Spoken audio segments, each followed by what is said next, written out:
와 하나님이라는 제목으로 말씀을 같이 전하겠습니다. 창조에서의 날은 24시간인가요? 네? 창조에서의 욤, 히브리어 욤은 24시간이에요? 아니면 어느 한 긴 시대를 얘기해요? 24시간입니다. 하나님께서 6일 동안 창조하셨다라는 사실을 여러분 믿으세요? 네? 아멘입니다. 크게 얘기하셔야죠. 자, 하나님께서 세상을 6일 동안 창조하심을 믿으십니까? 아멘. 아멘이에요. 하나님께서 6일 동안 만드시고 마지막 7째 날은 안식하셨습니다. 이건 그냥 쉬셨다라는 의미보다 하나님이 복되고 거룩하게 하신 날이에요. 그러니까 하나님의 입장에선 사실 7째 날도 일하신 거죠. 7째 날 완성하시면서 우리에게 그 안식을 주셨다는 건 하나님의 복과 거룩하심이 있을 때에만 우리는 참다운 안식을 누릴 수 있다라는 겁니다. 그렇기 때문에 그 날, 하나님이 7째 날을 거룩하고 복되게 하신 날, 그 날을 기억하여 주일 예배로 드리는 것, 이거 가볍게 여기시면 안 된다고 지난주에 말씀을 드렸습니다. 오늘 말씀으로 돌아와서 하나님께서는 동방에 에덴에 동산을 만드셨습니다. 그리고 그곳에 아담을 두셨어요. 그리고 아담에게 2가지 명령을 하셨습니다. 첫 번째 명령이 뭘까요? 2장 15절 같이 한번 읽어볼까요? 창세기 2장 15절입니다. 같이 읽습니다. 시작! 여호와 하나님이 그 사람을 이끌어 에덴 동산에 두어 그것을 경작하며 지키게 하시고, 하나님이 아담에게 주신 첫 번째 명령은 뭐예요? 에덴을 경작하고 지키게 하셨어요. 네. 여기 앞으로 오세요. 여기 뒤 옆에. 네. 경작하고 지키게 하셨습니다. 두 번째는 뭘까요? 두 번째는 16절에서 17절입니다. 같이 한번 읽을게요. 시작! 여호와 하나님이 그 사람에게 명하여 이르시되 동산 각종 나무의 열매는 내가 임으로 먹되 선악을 알게 하는 나무의 열매는 먹지 말라. 내가 먹는 날에는 반드시 죽으리라 하시니라. 아멘. 여러분, 명령 첫 번째는 에덴을 경작하고 지키게 하시고, 두 번째는 동산 어떤 나무든 다 임의로 네가 먹되 중앙에 있는 선악을 알게 하는 나무의 열매는 먹지 말라. 하나는 하라고 명령하셨고 다른 하나는 하지 말라라고 명령하셨습니다. 오늘은 명령 자체의 내용도 사실은 중요합니다. 그런데 오늘은 여러분 명령 그 자체를 가지고 같이 말씀을 나누겠습니다. 이 2가지 명령은 단순한 규칙이 아닙니다. 그건 하나님과 인간 사이에서 지켜야 할 창조의 질서입니다. 여러분, 이 명령을 하신 이유가 있어요. 이 명령을 하신 이유는 뭘까요? 그 명령 자체를 하신 이유는 첫 번째는 질서예요, 질서. 하나님은 누구예요? 창조주이세요. 인간은 피조물입니다. 하나님은 말씀하시는 분이세요. 인간은 순종하는 사람입니다. 하나님은 주인이고요. 인간은 청지기라는 사실을 이 명령을 통해 우리에게 이야기를 하고 있습니다. 그렇기 때문에 이 명령의 내용도 물론 중요하지만 이 명령 자체가 굉장히 중요하다는 겁니다. 하라는 명령, 하지 말라는 명령을 하나님이 왜 하셨을까요? 인간에게 가장 중요하고 필요하기 때문에 그래요. 왜? 하나님이 창조주로서 피조물을 만드실 땐 목적을 가지고 계십니다. 그 목적에 맞게 살아가기 위해서는 해야 될 게 있고 하지 말아야 할 게 있다는 사실이에요. 하나님의 말씀에 순종할 때 우리는 우리다워질 수 있습니다. 하나님의 말씀에 따를 때에만 우리의 삶이 가장 복되고 거룩해질 수 있다는 사실을 여러분 기억하셔야 돼요. 이게 바로 창조의 목적이고 인간의 본질이고 정체성이에요. 그런데 오늘날 잘못된 사회 현상, 인간관계, 또 여러 가지 이해 영역들, 또 인간의 죄성으로 인해 우리는 명령이라고 하면 뭔가 불편합니다. 주변에서 일어나는 여러 가지 불합리하거나 부조리한 모습들을 명령이라는 이유로 또 순종해야 된다는 이유로 우리가 생각하고 있기 때문에 굉장히 오늘날 이 시대에는 어려워요. 내가 왜 순종해야 되죠? 왜 하라는 것과 하지 말라는 게 이렇게 많죠?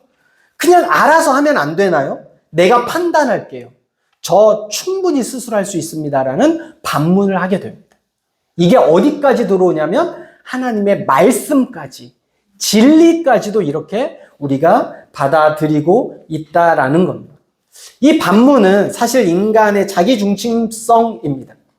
이 자기중심성이 때로는 필요하죠. 그런데 하나님의 영역까지, 진리의 영역까지 자기중심으로 삼으려는 모습이 오늘날 우리의 시대의 모습인 것 같습니다. 여기에 성경은 단호하게 이야기합니다. 하나님과 우리의 관계 속에서 하나님은 말씀하시는 자이고 우리는 순종하는 자입니다. 하나님은 주인이고 우리는 청지기입니다. 이 사실이에요.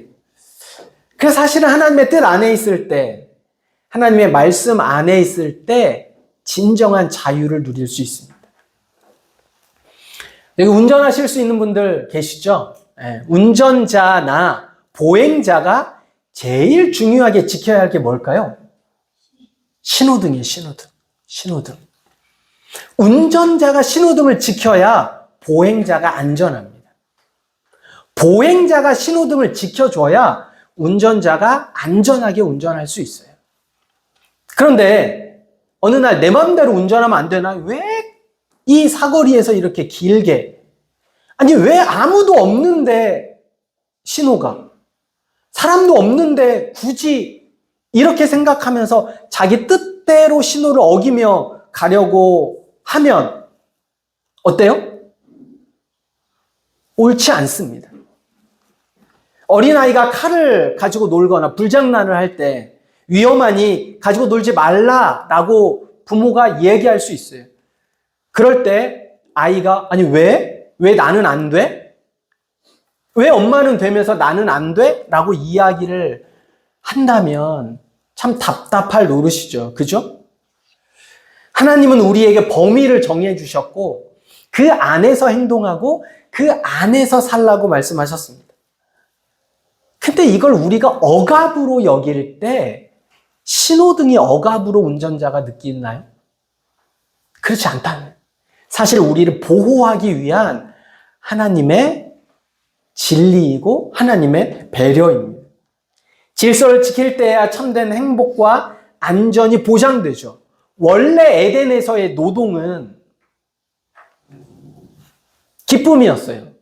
즐거움이었어요. 3장에 죄가 있기 전에 하나님이 명령하셨어요. 뭘 명령하셨어요? 에덴에 경작하고 그것을 지키게 하셨어요. 그러니까 원래의 노동은 너무 큰 행복이고 축복이었다고요. 일하는 것 자체가. 근데 이게 죄가 들어오면서부터 노동이 힘들고 어렵게 된 거죠. 특별히 하나님이 주신 자리에서 말씀을 지키는 것, 그리고 그 말씀에 순종하는 것, 그것이 우리를 억압하는 게 아니라, 우리를 부담스럽게 하는 게 아니라, 우리를 보호하는 영역임을, 하나님의 배려이고 사랑임을 여러분 기억하셔야 됩니다. 그런데 이 길에서 벗어나는 일이 발생을 했죠. 오늘 말씀에 누가 등장합니까? 누가 등장해요? 뱀이 등장을 합니다. 뱀이 이렇게 이야기를 합니다. 하와에게. 하나님께서 정말로 먹지 말라고 하셨니? 뱀이 알아요? 몰라요? 뱀이 알아요. 먹으면 죽는다라고 우리 성경에는 먹지 말라, 먹으면 반드시 죽는다인데 제가 여러 번 얘기했죠? 여기에서 죽는다라는 무트가 2번 쓰였다고요. 반복의 히브리어에는. 그러니까 반드시 죽는다고 말씀하셨어요. 뱀도 알아요. 근데 하와에게 이야기하는 거죠. 정말로 먹지 말라고 하시더냐? 먹는다고 결코 죽지 않아. 거짓말이죠. 왜곡을 넘어 거짓말입니다. 그리고 이야기합니다. 하나님이 너희도 하나님과 같이 되는 것을 굉장히 시기하셔, 질투하셔 라고 얘기합니다. 하나님의 분명한 말씀을 왜곡하고 본래의 뜻이 아닌 것으로 잘못 이해하게 해서 하나님의 말씀에서 벗어나게 하는 것. 여러분, 죄의 원어의 뜻은 벗어나다예요.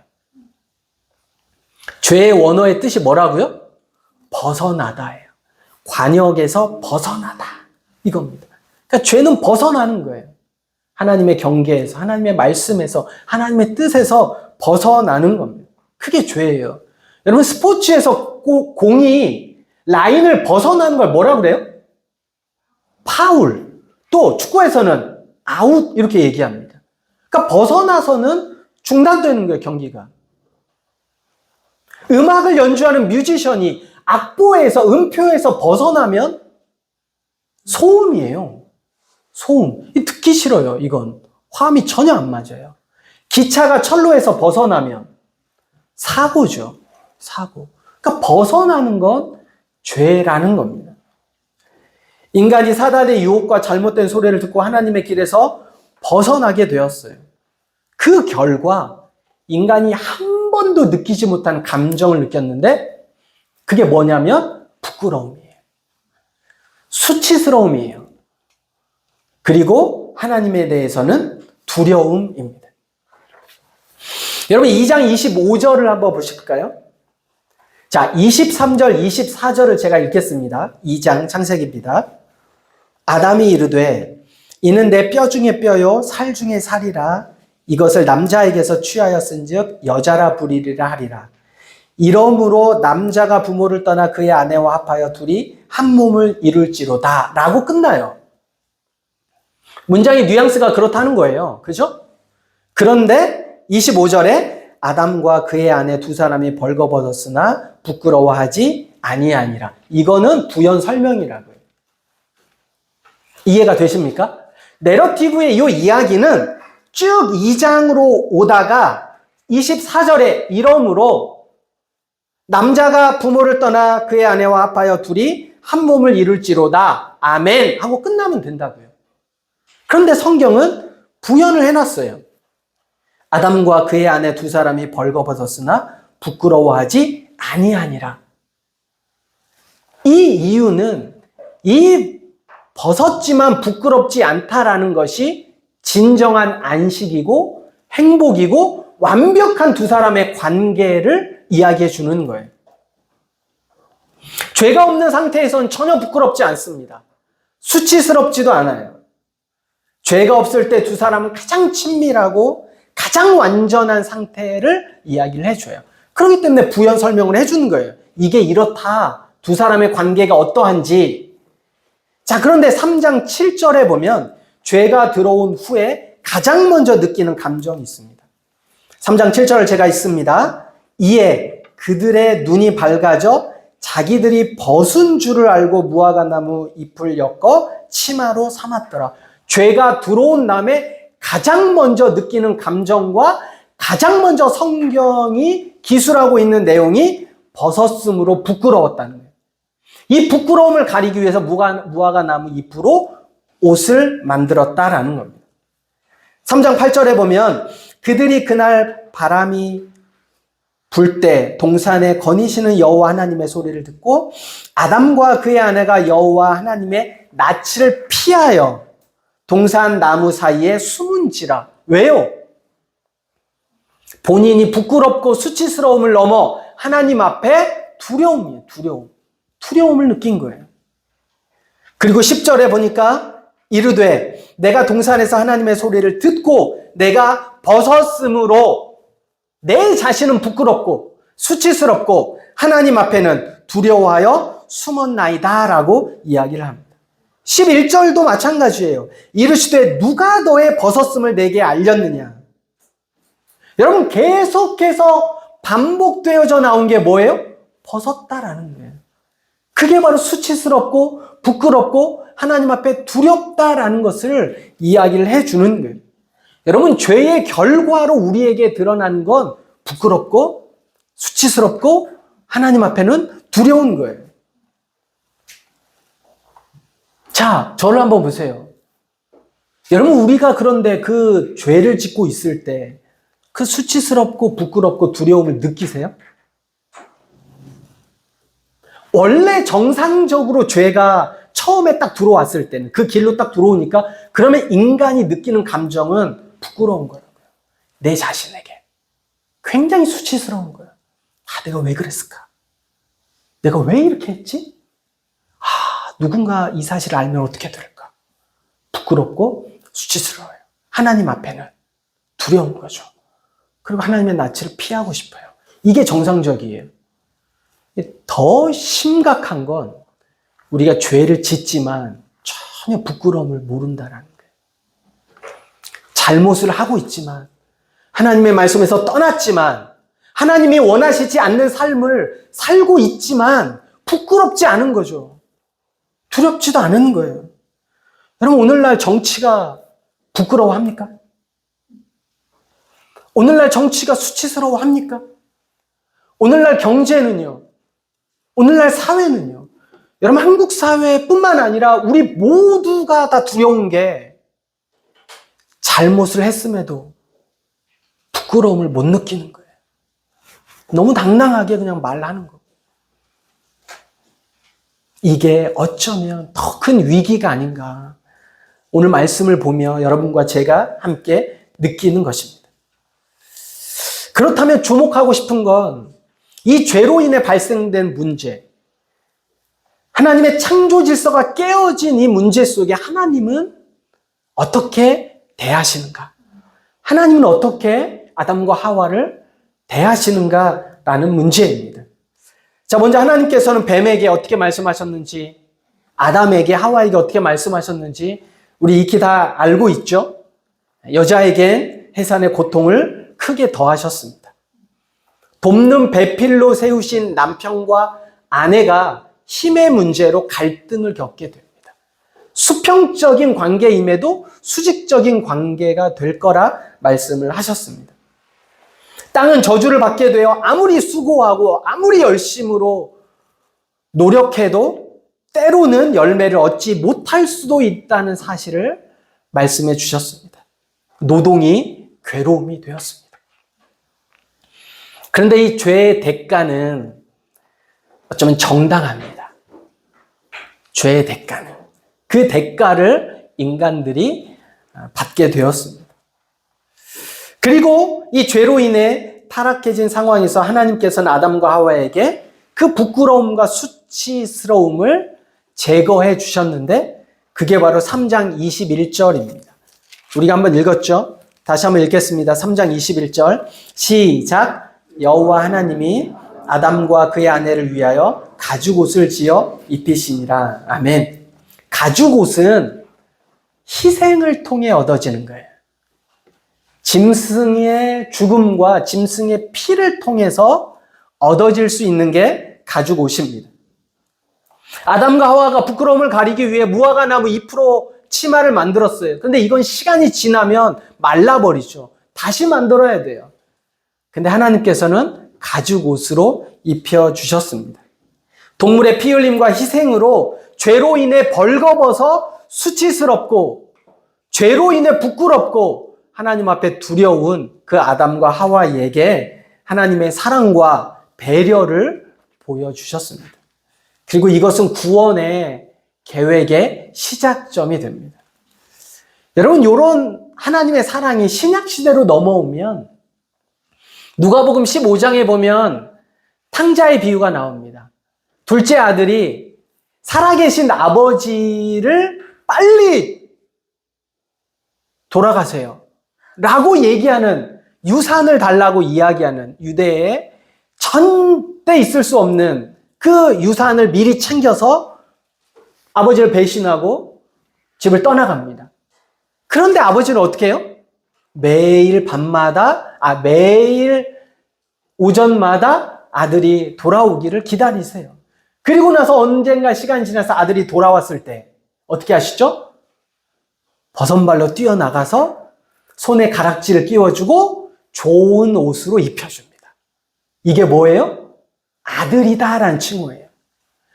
아들은 얘기합니다. 나를 아들이 아니라 종으로 대해 주십시오. 그런데 아버지는 아니, 너는 내 아들이야 라고 이야기하는 걸 좋은 옷을 입혀 주십니다. 이게 바로 아들이라는 정체성을 그 옷을 통해 입혀주는 거예요.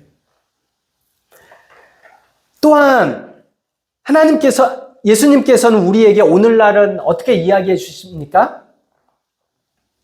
첫 번째 아담의 실패를 두 번째 아담이신 예수님께서 십자가에서 다 해결해 주시고 우리에게 예수 그리스도로 옷을 입혀 주시는 거예요. 이게 뭐예요? 하나님의 자녀다라는 것을 이야기를 해 줍니다. 옷을 입혀 주시는 거예요. 가죽 옷을 입혀 주시죠? 동물의 피와 희생을 통해서 하나님의 사랑을 그 가죽 옷에 담아 아담과 하와에게 보여주시는 거예요. 누가복음 15장에 내 아들이라는 징표를 좋은 옷으로 입혀주는 겁니다. 예수님께서 너는 내 백성이야 라고 이야기하는 것, 나의 자녀다 라고 이야기하는 것을 이야기했을 때 예수 그리스도로 옷을 입혀주신다라고 성경이 이야기를 하고 있습니다.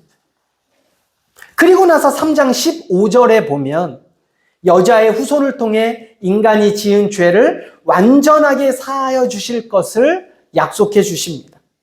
영원한 약속과 소망을 하나님께서 아담과 하와에게 주고 있어요. 이 여자의 후손은 누구를 통해서 완성되어집니까? 예수 그리스도를 통해 완성되어져요.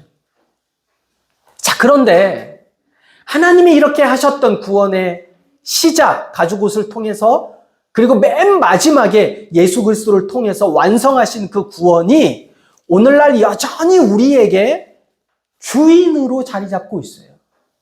그러나 그럼에도 불구하고 이미와 아직을 살고 있는 우리에게 죄의 문제는 과거이기도 하지만 현재이기도 해요. 예수님께서 모든 것을 다 해결하셨음에도 불구하고 그랬기에 죄는 옛일입니다. 그러나 여전히 우리가 죄성을 가지고 있고 여전히 우리가 연약하고 약하기 때문에 이 죄의 문제는 어떻게 되는 거예요? 오늘날 우리에게 현재 일이 되는 겁니다. 자, 그러면 이 죄의 문제를 어떻게 해야 될 건가? 여러분, 죄는 들어온 그 길 그대로 들어옵니다. 아담과 하와 때부터 지금까지 그대로 들어와요. 근데 죄는 어떻게 들어와요? 하나님의 말씀을 왜곡하는 거예요. 먹으면 죽는다 말씀하셨지만 진짜? 정말 죽는다 하셨어? 아니, 결코 죽지 않아 라고 말씀하시면 왜곡하는 거예요. 말씀을 왜곡하게 합니다. 그리고 우리 스스로를 부끄럽고 수치스럽게 하고 하나님 앞에 두렵게 해서 어떻게 하는 거예요? 하나님으로부터 떠나게 하는 거예요. 여러분, 죄가 우리를 부끄러워하지 않고 수치스럽지 않고 두렵지 않을 때 왜 그러냐면 우리가 하나님 앞에 있지 않아서 그래요. 떠나는 거예요. 하나님과 나와의 관계가 단절되어지게 하는 겁니다, 죄가. 여러분, 그래도 하나님 앞에 나오셔야 돼요. 부끄러워도 수치스러워도 때로는 하나님이 너무너무나 밉고 하나님이 내 기도는 하나도 들어주시지 않는다 생각해도 하나님이 정말 살아계실까 의심이 들어도 말씀이 그렇다고 하니 우리가 그 말씀을 붙잡고 하나님 앞으로 나오셔야 돼요. 그런데 어떻게 해요? 나오지 못하게 하는 거죠. 나와 봤자 나가나 나가지 않나 나하고 무슨 상관이야. 아무런 상관이 없어 라고 생각하게 합니다. 구약의 하나님이 제가 캠퍼스에서 사역을 오래 해보고 이 젊은 청년들하고 이야기를 해보면서 구약의 하나님을 두려워하는 분들이 많아요. 신약의 하나님은 너무나 사랑의 하나님이고 배려의 하나님이고 친절한 하나님인데 구약의 하나님은 무서운 하나님, 심판의 하나님, 두려움의 하나님이라고 착각하고 있는 사람들이 있다라는 거예요. 그런데 여러분, 창세기를 그리고 제가 이번 주에 묵상을 하면서 여러분도 같이 묵상하실 때 이 묵상의 과정을 통해서 볼 때 하나님은 결코 무서운 하나님이 아니라고요. 하나님은 완전한 구약에서도 사랑의 하나님이십니다. 근데 왜 그러냐? 아들 3명을 키우면 엄마가 어떻게 되는지 아세요? 아들 3명을 키우면 엄마가 전사가 됩니다. 왜요? 그건 엄마가 잘못돼서가 아니에요. 그 환경이 그래요. 여러분, 구약의 환경에서 이스라엘이 그렇게 말을 안 듣는 거예요. 아주 징하게 말을 안 들어요. 그래서 하나님이 사실은 매를 대시는 거죠. 근데 매를 대는 게 사랑인 줄 아세요? 아무도 동의를 안 하시네요. 아무도 동의를 안 하세요. 매를 드는 게 사랑이에요. 왜요? 그래야 내가 잘못했다라는 걸 인식하니까 그래요. 여러분, 신약성경 요한일서 1장 8절 빨리 한번 찾아보겠습니다. 요한일서 1장 8절, 9절, 10절입니다. 신약성경 388페이지입니다. 388페이지예요. 요한일서 1장 8절, 9절, 10절 제가 읽습니다. 만일 우리가 죄가 없다고 말하면 스스로 속이고 또 진리가 우리 속에 있지 아니할 것이요.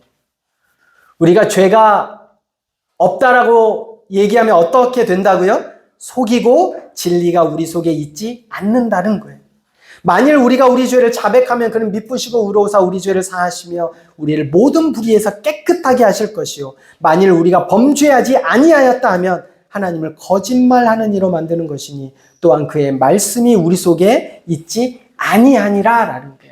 여러분, 우리가 우리 안에 죄가 있다는 사실을 인정하는 것, 이게 시작이에요. 이래서 부끄러워야, 그래야 회복이 있는 거예요.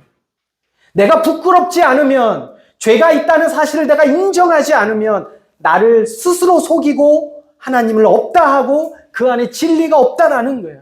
그런데 하나님, 제가 연약합니다. 제가 또 죄를 지었습니다. 제가 이 문제에 늘 씨름하지만 안 됩니다. 그리고 하나님 앞에 나아올 때, 그 인정이 될 때, 그때 누가 일하세요? 하나님이 일하시는 겁니다. 그렇기 때문에 여러분, 죄가 부끄러울 때 창피해하지 마세요. 죄가 수치스러울 때, 하나님이 두려울 때 하나님 앞에서 떠나지 마세요. 오히려 하나님이 그것을 말씀해 주시고 보여주실 땐 우리를 사랑해 주시기 때문에 그래요. 그리고 나서 해주실 게 가죽 옷을 입혀주시는 거예요. 그 수치를 다 덜어주세요. 그리고 좋은 옷을 입혀주셔서 그럼에도 불구하고 너는 내 아들이라 칭해주세요. 그리고 마지막으로 예수 그리스도로 옷을 입혀주세요. 그래서 예수님의 자녀로 늘 나와 함께하는 자로 천국의 소망과 유산을 상속받는 상속자로 우리를 인정해 주신다는 사실입니다. 말씀을 마무리합니다. 죄를 지은 인간에게 가죽옷을 입혀주신 여호와 하나님, 우리에게 여자의 후손을 통해 죄에서 해방되는 영원한 길을 보여주신 여호와 하나님께서 오늘 또 여러분과 저의 삶을 당신의 사랑과 소망으로 인도하실 겁니다. 죄를 부끄러워하시되 하나님을 두려워하지 않기를 바랍니다. 아담에게 없는 것이 예수님의 십자가와 부활이에요. 그런데 우리에게는, 아담에게는 없는 그 예수의 십자가와 부활이 우리에게는 있잖아요. 아담은 해결책이 없어서 하나님을 두려워했다면 우리에는 해결책이 있는 거예요. 누구예요? 예수 그리스도입니다. 그렇기에 부끄러워하시되 두려워하지 말고 오히려 그러하기에 날마다 주님 앞에 한 걸음 한 걸음 나의 연약함을 내려놓고 주님과 대면하는, 주님과 만나는 귀한 여러분들이 되기를 소망합니다. 또 한 주간 살아갑니다. 연약하고 쉽지 않고 힘겨운 세상 속에서 그럼에도 불구하고 예수 그리스도로 옷 입혀주셔서 나를 사랑과 은혜로 세워주신 하나님, 그 하나님과 동행하며 때로는 죄가 있더라도 다시 일어날 수 있는 소망이 여러분들 안에 있기를 주님의 이름으로 부탁드립니다. 제가 기도하겠습니다.